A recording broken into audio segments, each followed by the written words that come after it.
There are 329 medal events in 45 sports at this year's Olympics, one making its debut, breaking.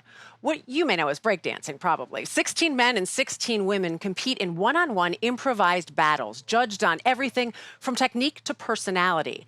And while it's new to Olympic competition, it's not new to the world. So before they hand out any Olympic gold in breaking, here's a quick look back at how it originally burst onto the scene.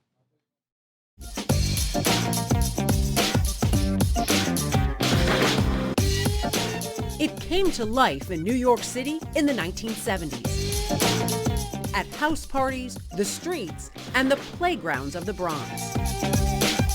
For breaking to be what it is today, do you think it had to start when and where even it started?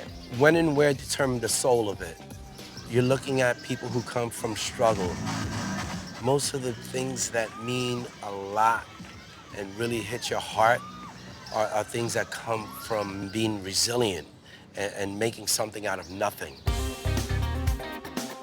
Richard Colon, known by all as Crazy Legs, was part of the early breaking scene. You used hallway buildings or to practice, you used your gym at school.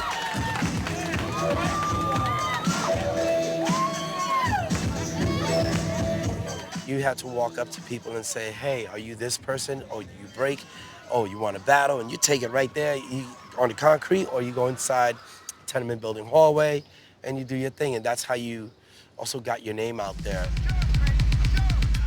As later depicted in the 1984 film Beat Street, which Crazy Legs took part in, the mix of dance, gymnastics, even martial arts was a way of representing your neighborhood for some, for others, a way out.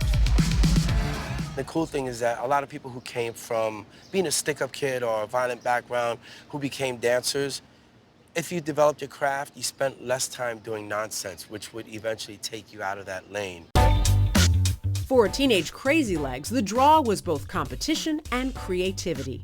When you came up with something visually dynamic, it became the thing. From the moment I did my version of a backspin, which added centrifugal force to it, it catapulted me to a whole different level, and all these people wanted to do that move. You're competing with yourself as much as you're competing with others. Yeah, absolutely, and we weren't even teenagers yet. Yeah. For us to be that dedicated, I find that one of the most amazing things. And while it was dominated by men, he says it wasn't exclusive.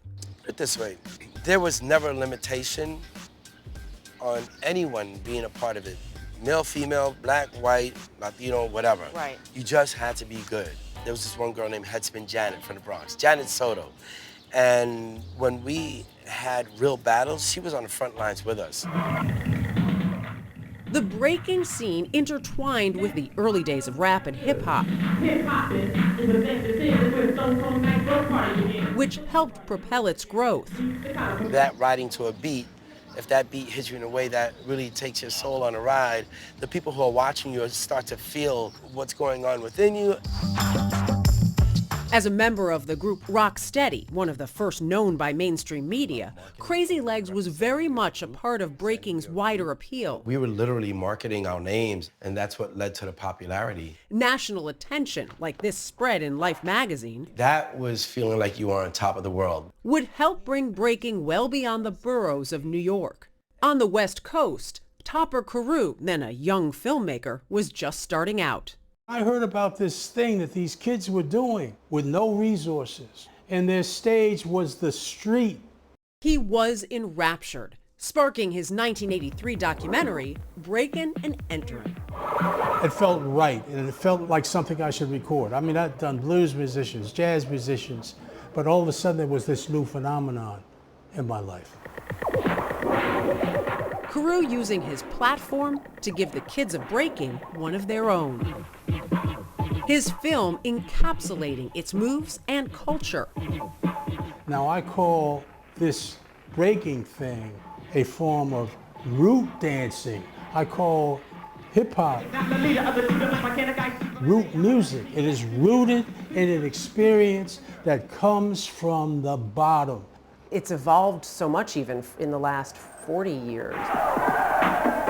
It is so powerful and infectious that it has become a part of the cultural fabric of this country. You know, it's from, you know, concrete to the Olympics. You know, Blows your mind. it's mind-blowing. I loved that, Topper told me that he had just watched his movie again before we spoke recently, and he still felt inspired from it.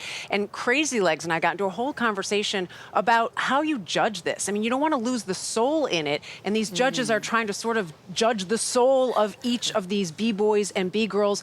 Coolest thing, one last thing I'll tell you guys, the music, they don't know it ahead of time. So they have to go out there, they improvise with moves that they have, but you really do have to feel it when you're there.